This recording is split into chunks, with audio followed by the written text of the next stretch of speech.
নমস্কার বন্ধুরা, MS family কিচেনে আপনাদের সবাইকে জানাই স্বাগত। আজকের আরও একটা রেসিপি নিয়ে চলে এসেছি বন্ধুরা, রসমালাই। রসমালাইটা আমি কেমন করে বানাই ভিডিওটা আপনারা প্রথম থেকে লাস্ট পর্যন্ত দেখবেন। ভালো লাগলে শেয়ার, কমেন্ট, লাইক অবশ্যই করবেন। তাহলে চলুন বন্ধুরা, রসমালাইটা কেমন করে বানাই আপনাদেরকে দেখাই। রসমালাই বানানোর জন্য এখানে 1 লিটার দুধ নিয়েছি। দুধটা পরে ছানা কাটিয়ে নেব। এই যে দেখুন, এই চামচে 1 চামচ সুজি নিয়েছি, আর এখানে এই চামচেরই 1 চামচ ময়দা নিয়েছি। আর রসমালাই বানানোর জন্য এখানে আছে 200 গ্রাম চিনি। এই চামচে 1/2 চামচ চিনি, 1/2 চামচ ঘি। এই যে দেখুন, দুধটা 3 থেকে 4 মিনিট ভালো করে জাল দিয়ে নিয়েছি।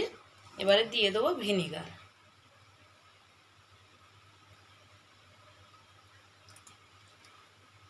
অল্প অল্প করে দিয়ে নেড়ে নেব। আরও একটু ভিনিগার দিয়ে দিলাম। এই যে দেখুন, একদম সুন্দরভাবে ছানাগুলো কেটে গেছে।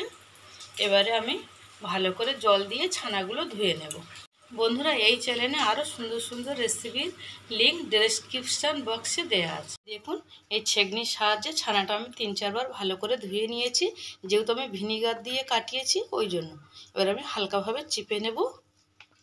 বেশি শুকনো করা যাবে না ছানাটা, তাহলে রসমালাইটা ভালো হবে না।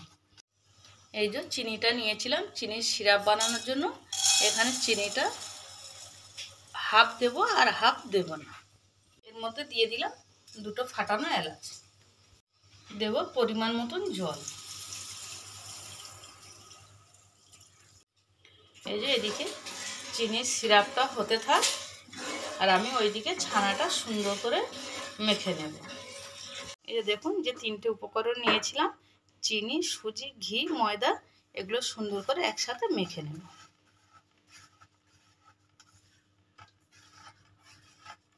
এই যে দেখুন, সুন্দরভাবে মেখে নিয়েছি। আর ছানাটাই যেখানে নিয়ে নিয়েছি, সুন্দরভাবে এই হাতের এই চেটু দিয়ে সুন্দরভাবে চেপে চেপে মেখে নেব। এই দেখুন, ছানাগুলো সব ঝুরো ঝুরো করে নিয়েছি। এবারে এরকমভাবে একদম মিহি করে নিতে হবে। যত পারবেন মিহি করবেন, তত রসমালাইটা ভালো হবে। আর এই যে যেগুলো আমি নিয়েছিলাম যে 3 রকম, সেগুলো এর সাথে মাখিয়ে নিলাম। এই যে দেখুন, এরকমভাবে সুন্দর করে আমি ছানাটা একদম মসৃণ করে নিয়েছি। এই দেখুন, কত সুন্দরভাবে মেখে নিয়েছি। এরকমভাবে আপনাদেরকে মাখতে হবে। মাখলে তাহলে কী হবে, রসমালাইটা খুব সুন্দর হবে। হাতে একটুখানি হালকাভাবে ঘি মাখিয়ে নিয়েছি। আমি এখানে ছোট্ট ছোট্ট করে গোল্লা পাকিয়ে নেব।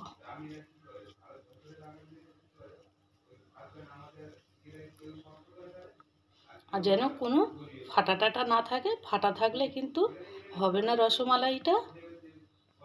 এই দেখুন, কত সুন্দর সমানভাবে সব দিকে সমান, কোনো ফাটা টাটা কিছু নেই।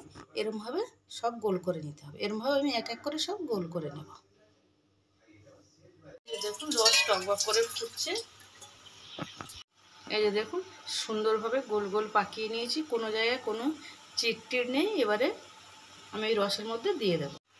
গ্যাসের ফ্লেমটা মিডিয়াম ফ্লেমে রাখলাম, আর এক এক করে দিয়ে দেব।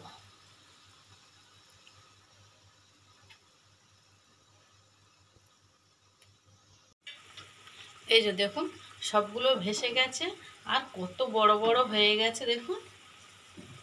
এই দেখুন, এবারে আমি 3 থেকে 4 মিনিটের জন্য ঢাকা দিয়ে রাখব। 3 থেকে 4 মিনিট ভালো করে ফুটিয়ে নিয়েছি। ঢাকাটা খুলে দেখব। এই যে দেখুন বন্ধুরা, কত বড় বড় হয়েছে, আর একদম পুরো ভেসে গেছে। এই যে দেখুন, এবার এগুলো হয়ে গেছে, আমি তুলে নেব। এই যে দেখুন, সুন্দরভাবে হয়ে গেছে। সবগুলো ভালোভাবে ছেঁকে তুলে নেব। এই দেখুন, সবগুলো তুলে নিয়েছি। কতটা নরম হয়েছে আপনাদেরকে দেখাচ্ছি, কতটা পড়ছে। এই দেখুন, এখানে কিছু পরিমাণে দুধ দিয়ে দিয়েছি। এবারে দিয়ে দেবো চিনি।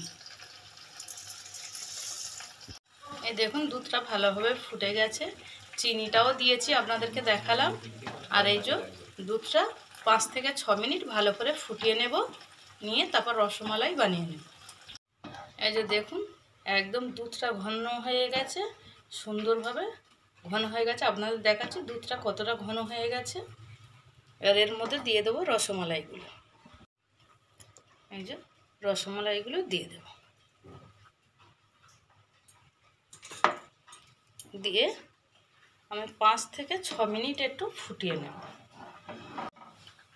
বন্ধুরা আজকের এই রসমালাইয়ের রেসিপিটা আপনাদের কেমন লাগলো আমাকে কমেন্ট করে জানাবেন, আর আমার চ্যানেলটাকে সাবস্ক্রাইব করুন। এই যে দেখুন মিডিয়াম ফ্লেমে 5 থেকে 6 মিনিট সুন্দরভাবে ফুটিয়ে নিয়েছি, হয়ে গেছে। গ্যাসের ফ্লেমটা অফ করে দেব। এই দেখুন রসমালাইগুলো কত সুন্দর হয়েছে, একদম পুরো দোকানের মতো।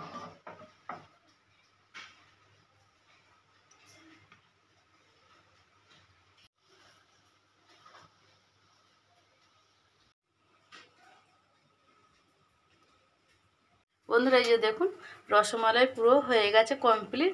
আর ভিডিওটা প্রথম থেকে লাস্ট পর্যন্ত দেখার জন্য আপনাদের অসংখ্য ধন্যবাদ।